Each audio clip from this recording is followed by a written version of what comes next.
Hey, I'm Mr. Malekpour. I'm a social studies and special education teacher at Benjamin Cardozo High School. I'm making this video for Student Voter Registration Day, taking place on Friday, March 11th, 2022. I'm going to walk you through how to complete your voter registration form. First, let's go over a few things before you complete the paperwork. First, make sure that you're using either black or blue ink. This is a government document, so you can't fill it out with anything else. All right. Also, before you get too far, questions 1 and 2 are your qualification questions. If you check off no for either of these two questions, you cannot register to vote. Question 1 asks you if you're a U.S. citizen.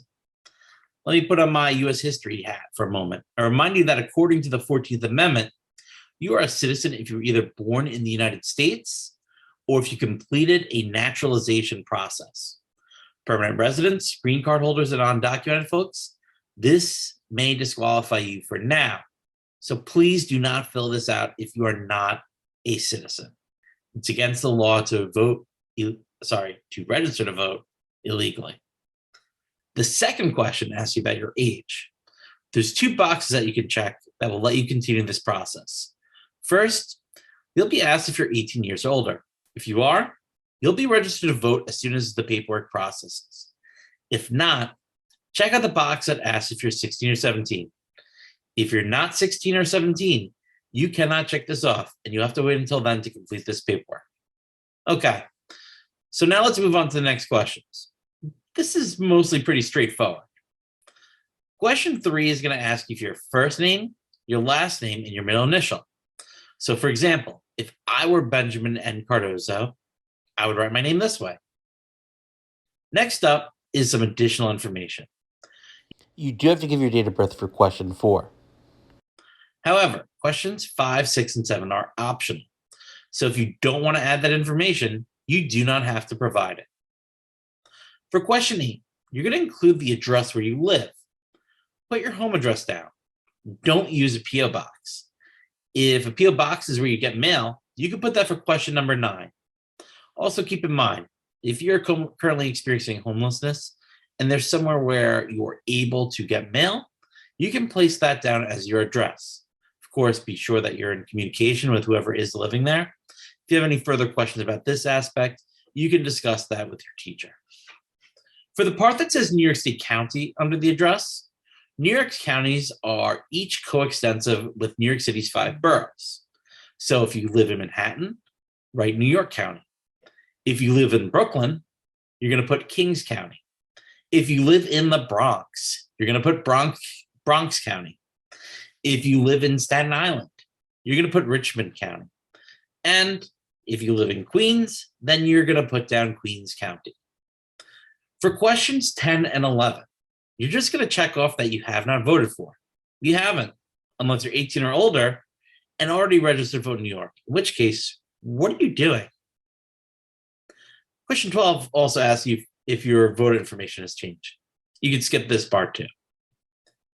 Okay, question 13, pay attention. Your identification information is crucial. There's 2 ways that you can put this down. The first way is to put down your New York State DMV number.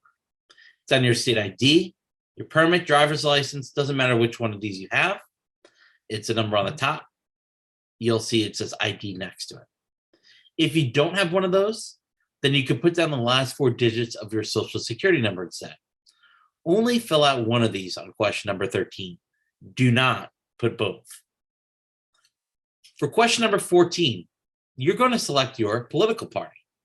As the form says, political party enrollment is optional, but that in order to vote in a primary election of a political party, a voter must enroll in that political party, unless state party rules allow otherwise. For the most part, they don't. So if you want to vote in the purple party primary, then you need to register for the purple party. If you have some more questions about this, your teacher can clarify some of the rules around primary elections. Question number 15 asks you if you'd like to apply for an absentee ballot and if you would like to be an election day worker. Election day workers are essential to ensuring our democracy functions, and you can make a good amount of money doing this. If you're interested, check it off. Last, under the affidavit, review the terms. You're signing a legal document, so make sure everything you put on there was done correctly. After that, sign and date the form. That's it. There's also this organ donation form on there, but that's optional. If you don't want to donate your organs, don't fill it out. If you do, that's great. I'm an organ donor. Fill it out if that's what you would like to do. That decision is very personal, and you should think deeply about it before you actually do it. Thanks for being a part of this process today. If you have questions, your teachers and student volunteers will help you out. Be good people, make good decisions, and have an awesome day.